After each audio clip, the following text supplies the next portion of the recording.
ఇందాక కౌశిక్ రెడ్డి మా ముఖ్యమంత్రి రేవంత్ రెడ్డి గారి పైన చేసిన ఆరోపణలు గాని అతను మాట్లాడిన విధానం ఎంత అసభ్యకరంగా ఎంత దరిద్రంగా మాట్లాడిందంటే అసలు నువ్వు మనిషి పుట్టుక పుట్టినవా అని అడుగుతున్నా కౌశిక్ రెడ్డి.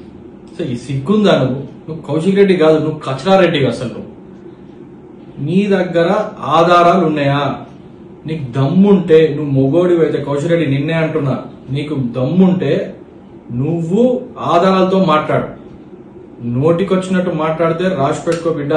నేను హుజురాబాద్ ఏ ఒక్క కార్యక్రమాలు కానీ చెప్తున్నా మేము అడ్డుకుంటాం, చెయ్యనీయం. ఇది బరాబర్ నీ సంగతి చెప్పే విధంగా నువ్వు హద్దులన్నీ దాటినావు. నిన్న నువ్వు నీ మాటలతోని హద్దులన్నీ దాటి నువ్వు ప్రవర్తించినావు.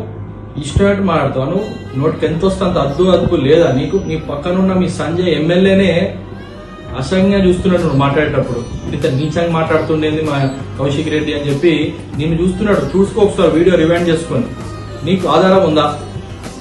నీకు ప్రజలు ఎమ్మెల్యే గెలిపించింది కాన్స్టిట్యున్సీల పనులు చూడ్డందుక, లేకపోతే అపార్ట్మెంట్ లో వాచ్మెన్ ఉండదుక? నువ్వు ఉన్నావా? నువ్వు డ్యూటీ చేసినావు, వాచ్మెన్ డ్యూటీ చేస్తున్నావు. కాన్స్టిట్యున్సీ వదిలిపెట్టి ఇక్కడ వాచ్మెన్ డ్యూటీలు చేసుకుంటా, బ్రోకర్ పనులు చేసుకుంటా తిరుగుతున్నావా?